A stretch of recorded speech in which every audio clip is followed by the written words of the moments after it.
piston oil jet. Kecil Jadi banget. dia menjeprotkan oli malah ditutup gitu kan. Karena berdasarkan riset dari insinyur Jepangnya Honda ya.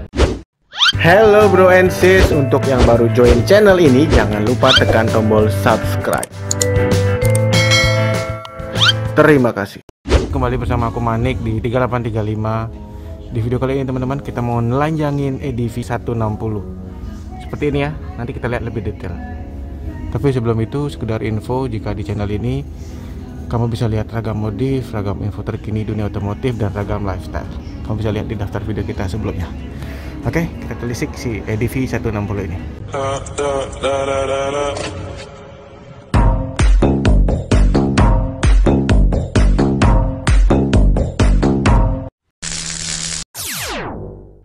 Silakan Pak Endra. Thank you Pak Putra. Selamat pagi rekan-rekan. Langsung saja, mungkin karena kemarin kalau waktu launching kan masih luarannya saja, fitur-fiturnya saja, luarannya saja yang ditampilkan di sana. Nah kalau sekarang kita lihat lebih dalam lagi gitu ya, dari si ADV 160 ini. Nanti kita akan lihat dari sisi engine, udah gitu injeksinya, frame, electrical, service dan maintenance sih mungkin tidak terlalu banyak kita bahas ya. Mungkin dari sisi outline-nya juga, karena kita punya keterbatasan nih. Saya biar nggak ini aja sebenarnya, biar nggak makan gaji buta aja ini, biar saya minta Bu Mai, Bu ikut dong gitu kan, ya biar bisa ikut gitu kan. Presentasi lah. Gitu ya, biar nggak gratisan aja nih ikutan touring nih. Nah next. Kalau melihat dari ini kan udah ya, pasti udah tahu ada dua varian yang model ABS dan CBS. Dan berikut fitur-fiturnya. Kalau dari tampilan, kemarin sempat ditanya bedanya apa sih tampilannya dari brosur ya, kalau nggak salah nanya tuh. Kalau melihat pasti udah dari depannya di sini covernya udah berbeda, dan dari sisi samping ini kelihatan banget dia pendek kalau dibandingin sama ADV 150. Terus tampilan depannya di panel wing apa namanya, visornya ini lebih panjang. Oke, next. Fitur and change, apa fitur dan perubahannya yang nanti di next kasih lihat. Jadi yang abu-abu ini masih hampir sama dengan versi sebelumnya. Terus yang baru itu adalah next, yang biru ini ya. Yang biru itu ACG starternya udah gitu 4 klep kalau dibandingin dengan yang seri 150.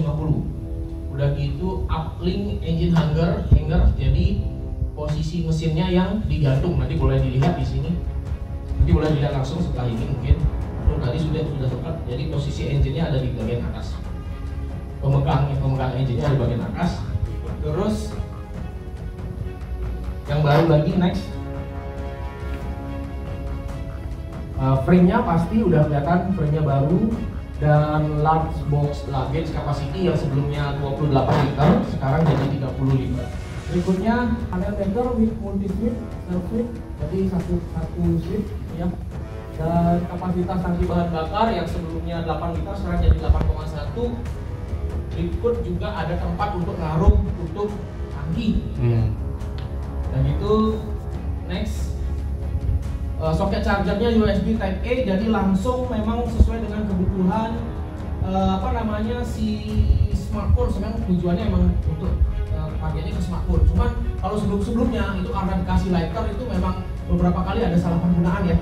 Itu ada yang pakai vacuum cleaner gitu ya, vacuum cleaner mobil gitu kan. Itu ada yang dipakai untuk lighter, benar-benar lighter rokok kayak gitu dipasang. Jadi jadinya kayaknya kurang tepat sasaran nih. Jadi dibikin biar tepat sasaran, langsung saja bentukannya USB gitu. USB Type A langsung dengan kapasitas tegangan 12 volt dan arus di 2,1 ampere. Oke, berikutnya HSTC, fitur HSTC Honda Selectable Toast Control, itu yang varian ABS menggunakan HSTC. Begitu next. Dan OBD2 DLC campaign, jadi dia untuk soket service socket. Jadi kalau kita mau membaca dengan alat deteksi sistem injeksi gitu ya, ini sudah memakai yang tipe OBD2. OBD2 itu artinya tidak mesti wajib pakai toolsnya Honda, alat analyzernya. Bisa menggunakan alat analyzer general yang ada di pasaran di luar. Karena memang si ADV 160 ini di luar juga ada yang maksudnya dijual sebagai produk global ya. Jadi di Indonesia masih menggunakan display belakangnya. Kalau di luar ada yang menggunakan tromol kayak gitu ya.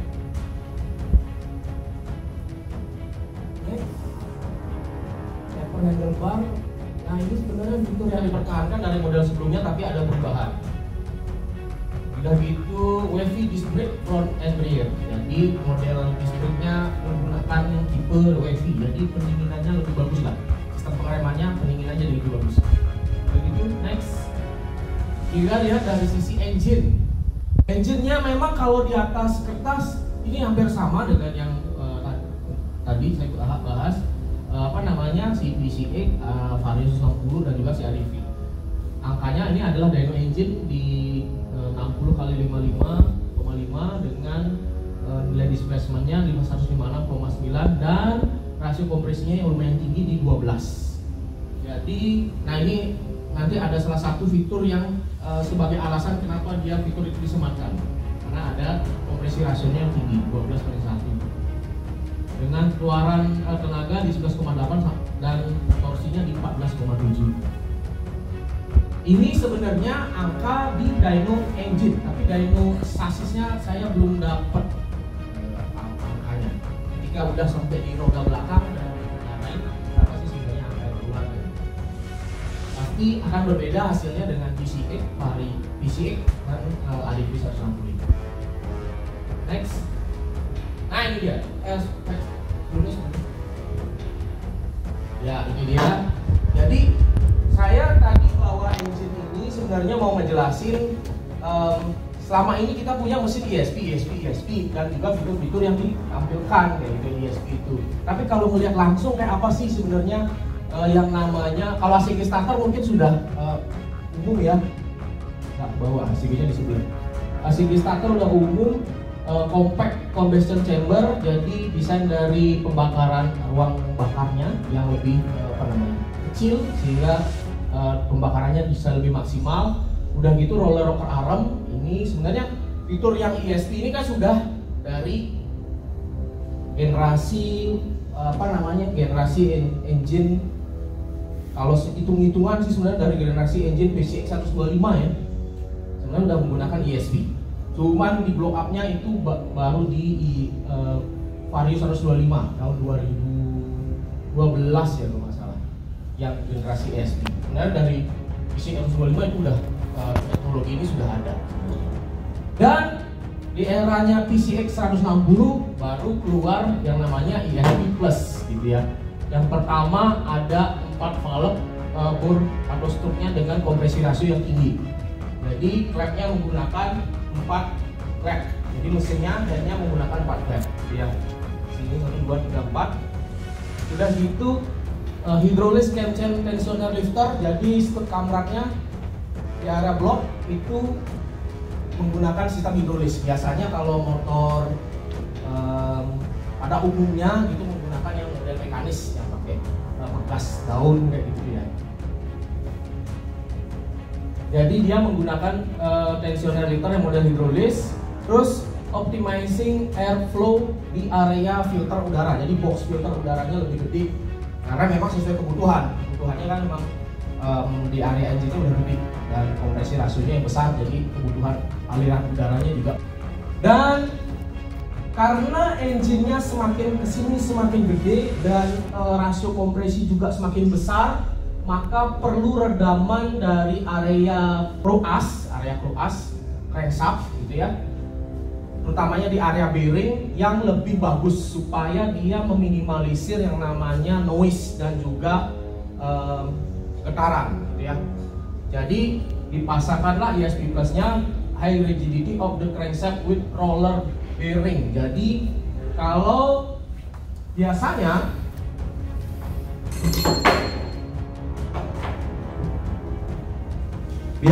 kalau area group as itu kan model bearingnya adalah bulat kayak gini ya. Model bearingnya ada bulat seperti ini. Nah, di sisi sebelah kiri ya, sisi sebelah kanan. Ini di sebelah kiri ya, sebelah kiri. Di sebelah kiri disematkan yang namanya high rigidity with roller bearing. Jadi di sini menggunakan tipe bearing. Bearingnya model bambu istilahnya kalau di luaran ya. Roches. Kalau yang biasanya kan pakai bulat ya. Pakai yang bulat. Kenapa beda? Kenapa cuma satu aja? Sekalian semuanya. Karena di area sisi sebelah kiri ini bebannya paling besar. Karena ini kan ada rantai mesin. Ya, rantai mesin, rantai kamrak. Di sini bebannya paling berat sehingga disematkanlah roller bearingnya yang di sebelah kiri. Terus dan piston oil jet. Jadi piston oil jet ini alasan kenapa disematkan piston oil jet, karena yang tadi kompresi rasionya tinggi. Kita lihat next. Oke, mekanisme 4 valve. Jadi total area kartupnya lebih luas sehingga ada optimalisasi pembakaran. Jadi dia tidak nunggu putaran tinggi untuk klepnya membuka semua gitu ya.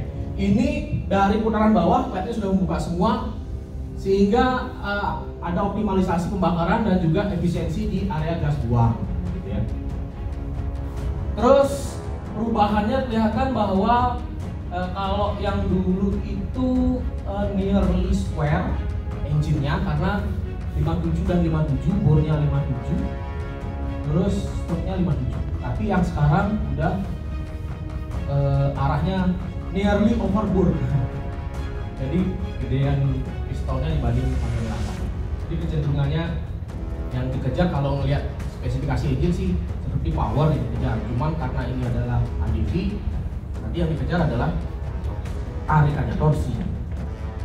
Dengan rasio kompresinya sebelumnya 10, sekarang jadi 12. Next.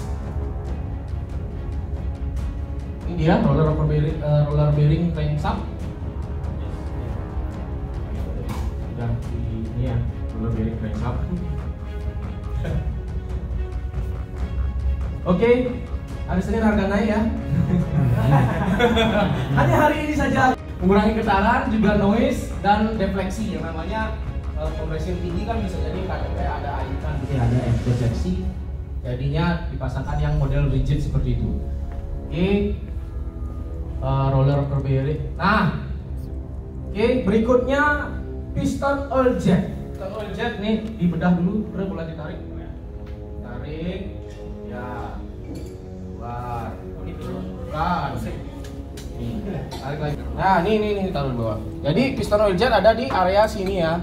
Ini piston oil jet. Oh itu. Ini piston oil jet. Oh, jadi dia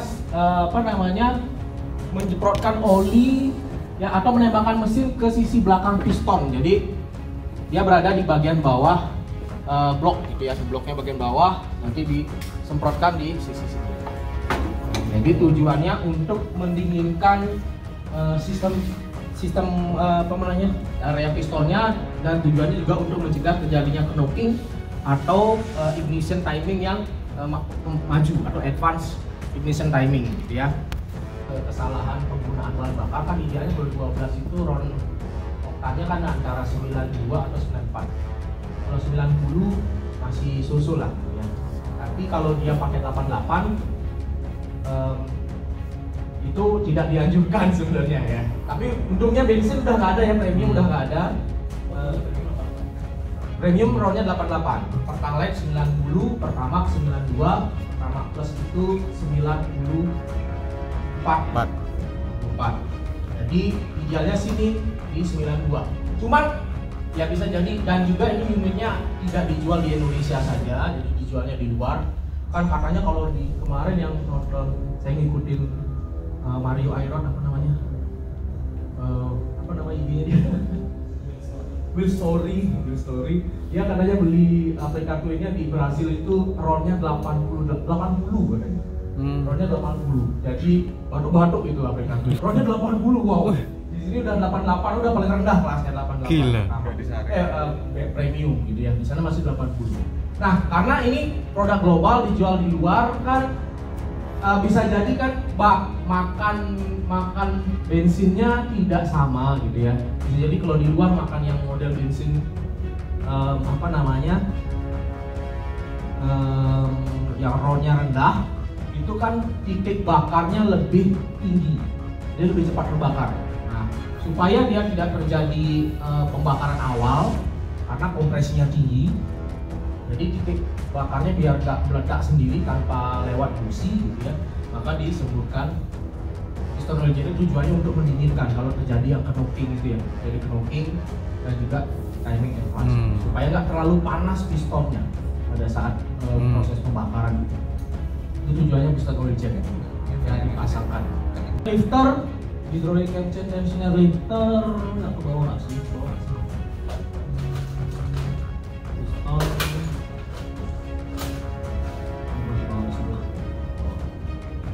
Jadi ini modelnya menggunakan hidrolis, tabraknya model hidrolis, jadi mengandalkan tekanan dari oli, pompa oli, supaya menyetabilkan putaran dari atau tekanan dari si rantai mesin.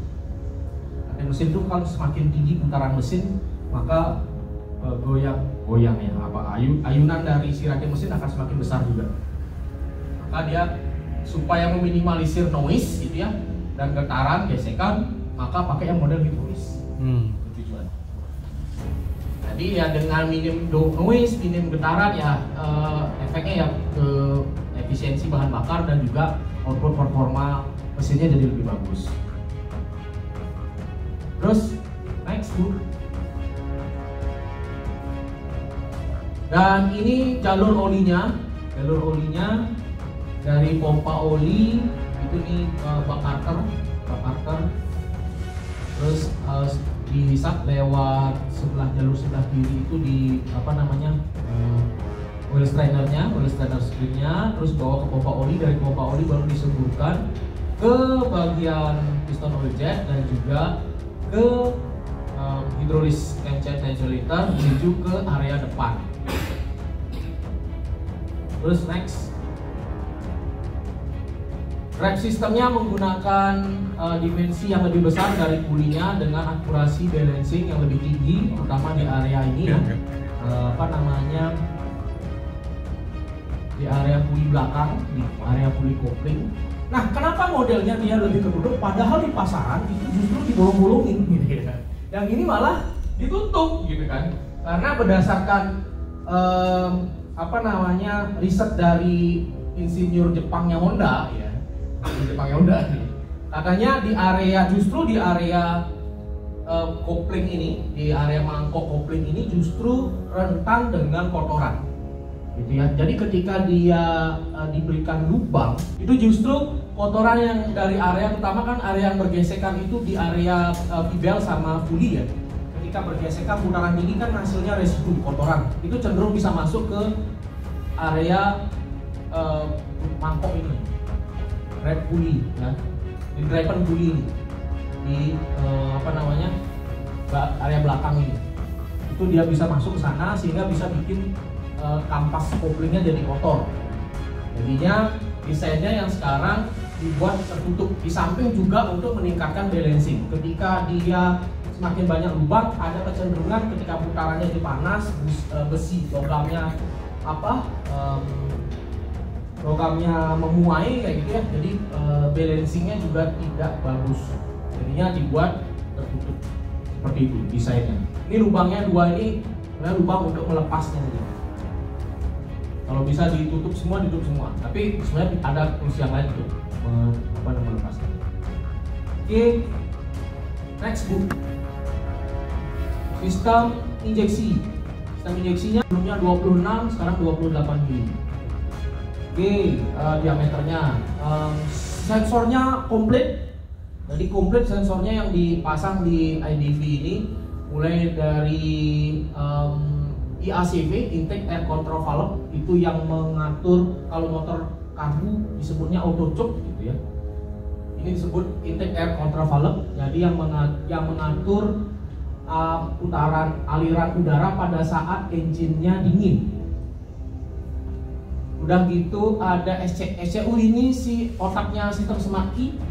SCU, udah gitu ada sensor unit. Sensor unit ini terdiri dari sensor TP, MAP, dan IAP. Ya, TP itu membaca total position (TPS), membaca sudut bukaan gas. MAP itu membaca kevakuman di area engine. Nggak tahu nih, langkah hisap apa langkah kompresi. Sekarang seharusnya langkah hisap. Belum ya? Udah langkah hisap apa? Udah sarapan? Jadi MAP udah gitu, ATP dan intake air temperature. Nah, air intake-nya ini karena tadi kebutuhannya di dalam ini besar, maka dia perlu suplai udara yang lebih besar juga. Makanya yang sebelumnya diameter throttle bodinya yang 26 sekarang jadi 28. Ini juga termasuk aliran masuknya ini. Terus volume udaranya yang dulunya 4,2 sekarang jadi 4,9. Oke, next. Nah, HSTC ini gini, kan yang suka kalau yang suka slidingan, suka drifting, kayaknya nggak cocok pakai HSTC. Ya, yang suka ngedrift gitu nggak cocok pakai HSTC. Jadi HSTC ini kan motornya memang peruntukannya adalah di jalan yang semi off-road. Nah, ada kondisi nanti mungkin jalannya bisa jadi berlumpur gitu ya. Pada saat lewat jalan yang berlumpur, ada kecenderungan roda belakang itu akan menjadi sliding. Ketika kita mungkin coba jalan terus gas, nah kalau jalannya berlumpur bisa jadi roda belakangnya sliding. Nah itu kan kalau si pengendaranya nggak siap, kan bisa jadi ngepot gitu ya. Bisa jadi jatuh si pengendara.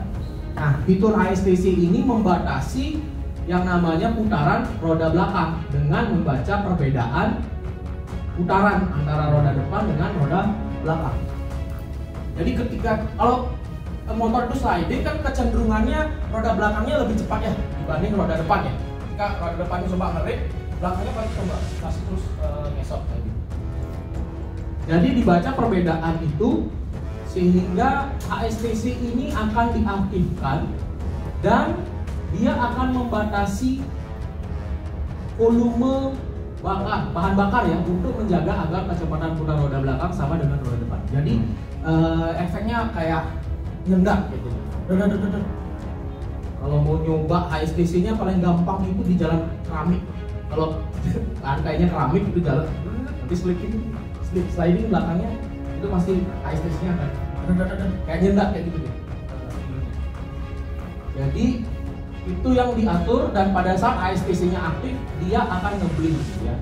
Dari sisi kecepatan roda, ECM mendeteksi perbedaan kecepatan putar roda, men-trigger untuk memulai traction control, ECM menghitung target torsi dan ECM mengurangi volume injeksi bahan bakar sesuai dengan target torsinya gitu ya, dikurangi seperti itu.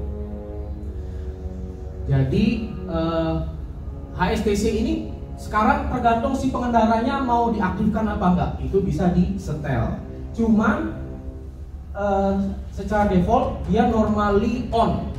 Jadi ketika dia sekarang dinonaktifkan, ntar kunci kontak on, ya HSTC-nya on lagi. Ini disetting lagi. Karena ini adalah fitur safety. Jadi HSTC ini sebelumnya udah dipasang di Forza ya, Forza 250 dan juga PCX 160 fitur HSTC. Terus nanti kan ketemu nih, kita kan torenya ADV, cuman unitnya hanya satu. Nanti rekan-rekan kayaknya banyak kan bawanya si PCX 160 sama Vario 160 deh. Baginya sama ADV ada satu. Mungkin undian nanti. Tapi kalau mau nyeting HSTC-nya sebenarnya di PCX 160 juga ada. Bisa diaktifkan yang tipe ABS, yang ADV juga yang tipe ABS. Jadi tinggal tekan tombol ini ya, tekan shell switch-nya ke atas ke bawah untuk menggerakkan kursornya. Udah gitu shell switch ya, tekan shell switch untuk memilih menu HSTC. Jadi ini sebelah kanan. Udah gitu tekan dan tahan shell switch-nya untuk mengaktifkan atau menonaktifkannya HSTC. Jadi begitu pilih nanti akan muncul di sini.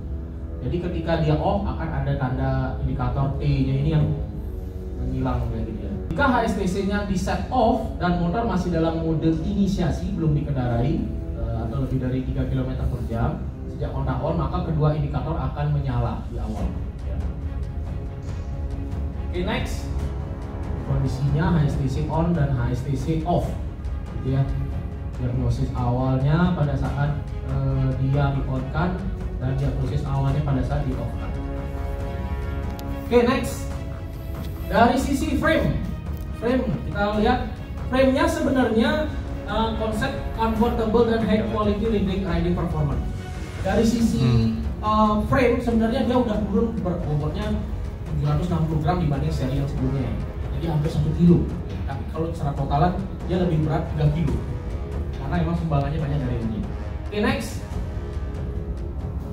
Fuel tank lid, jadi tepat untuk taruh tutup tangki. Biasanya bingung kalau kita buka, ya, ini taruh di mana? Kalau motorsport kan enak ada gini. Kalau ini taruh di mana? Nah, ada tempatnya. Fuel tank lidnya. Oke, next. ABS 1 channel di bagian depan. Ya, itu dengan modulator ABS-nya, front wheel speed sensor dan vehicle speed sensor. Jadi membaca perbedaan roda depan dan roda belakang. Ketika kita mengerem mendadak, maka ABS-nya akan aktif. Rem mendadaknya roda depan. Oke, next. Ini kombi brake system, dia menggunakan delay valve. Jadi perbedaannya antara ABS dan CBS. ABS fungsinya adalah untuk mencegah rodanya slip. Kalau CBS itu mengurangi jarak pengereman. Fungsi dari CBS. Jadi dengan mengaktifkan roda depan dan roda belakang. Oke. Dan rear cushion soft tank. Jadi mau ngasih bayangan rekan-rekan. Ini kan misalnya ini adalah oli di dalam suspensi. Ketika suspensi ini bekerja dengan kerja berat di area jalan yang agak rusak, ada kecenderungan begini. Ketika dia mengocok, ada timbul buih ya di dalamnya. Ketika dia timbul buih di dalam, maka fungsi peredamannya tidak akan maksimal karena loss kayak gitu ya. Jadi cenderung ngempos kayak gitu di suspensinya. Nah, si sistem rear cushion soft tank ini olinya jumlahnya segini, tapi tidak ada ruang udara. Ruang udaranya dimasukkan ke dalam si karetnya ini. Jadi ketika di dalam ini ngocok, gitu ya, maka tidak ada udara yang ada. Jadi benar-benar minyak suspensi aja yang bergerak. Ini yang ditekan. Oke, next. Di sisi elektriknya lagi satu. Next. Kemarin saya nanya ke AHM, bro, ini banyak yang nanya nih panel meter. Ada yang fitur Bluetooth, apa? Bluetooth, GPS, Connected. multimedia. Ini mau ada motor kayak gini lagi nggak? Itu sebenarnya fitur yang ada di ADV 350. Jadi ini plug ketik plug sama dengan ADV 350. Si ADV 160. Makanya kemarin bocorannya bisanya mirip ADV 350, bisanya mirip ADV 350. Oh, ternyata panel meternya ya. Dan mirip ya. Yang lainnya agak beda gitu ya. Jadi panelnya di sini tampilannya semua udah komplit. Berikut juga dengan ada jam dan pilihannya 12 jam atau 24 jam, temperatur udara, battery voltage. Temperatur udaranya ini aktif bila suhunya sekitar minus 3 derajat. Ya, yang pasti Indonesia pasti nggak ketemu, kecuali masukin kulkas motornya baru dapat indikatornya ini menyala gitu ya.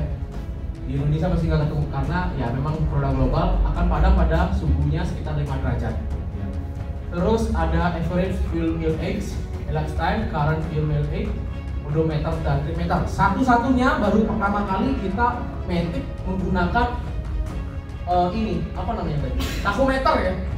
Tachometer maksimum redline-nya di 9.500. Ya rata-rata putaran mesin sepeda motor roda ada di angka sana 9.500. Jadi tachometernya ini metik pertama kali pakai seperti ini. Tachometer Udah gitu LC-nya dari 1000 sampai kelipatan 6000, ada idling stop, malfunction indicator lamp, drive to cell switch, multi switch, ada overheat indikator, smart key indikator, ABS indikator, dan indikator fuel gauge ini berkedip bila sisa bahan bakarnya di 1,32 liter. Jadi kalau konsumsi bahan bakarnya adalah 45 km per liter, ya berarti kalau sisa ini kedip-kedip bisa dibawa jalan kurang lebih lagi 45 kilo lah. Oke, ada speedometer dan lain. Baterai indikator ini nanti akan menyala di tegangan 11 volt, 11,4 volt. Dia akan menyala merah dan tidak bisa mengaktifkan idling stopnya. ASTC on, indikatornya ASTC off. Next, smart key menggunakan dua tombol, modelnya udah dari VC 160, terus Vari 160 dan juga EDV ini terakhir. Kemarin bahkan yang EDV 150, yang edisi 2021 akhir, tombolnya juga sebenarnya udah seperti ini. Enggak yang 3 tombol. Oke, next. Power charger, daya outputnya 10,5 watt dengan tegangan output 5 volt 2,1, inputnya di 12 volt. Tapi dikonversi menjadi 5 volt di sini supaya ini 2,1 memenuhi kebutuhan device atau gadget terkini gitu ya, yang biasanya fast charging, bisa slow charging. Nah, dibuat output arusnya di 2,1 ampere dengan USB tipe A. Next, oil change indikator ini menyala di 1000 km, terus berikutnya setelah 1000 nanti 6000 gitu ya. 6000 berikutnya, saya sekarang di 6500 gitu ya. Oil change indikatornya nyala, udah gitu di reset, dihapus, maka nanti akan muncul di 12500. Ternyata nggak dihapus di 12.500, dihapusnya di 13.000 misalnya, maka dia akan muncul lagi di 13 sama 6.000, 19.000 ya. Seperti itu oil change indikatornya. Next, baterai indikator ini udah tadi ya. Next, ESS ada emergency stop signal, jadi ketika kita mengerem mendadak atau ABS-nya terdeteksi, maka rem belakangnya akan kedip-kedip banyak, bahwa mengindikasikan kita sedang mengerem mendadak ke pengendara belakang.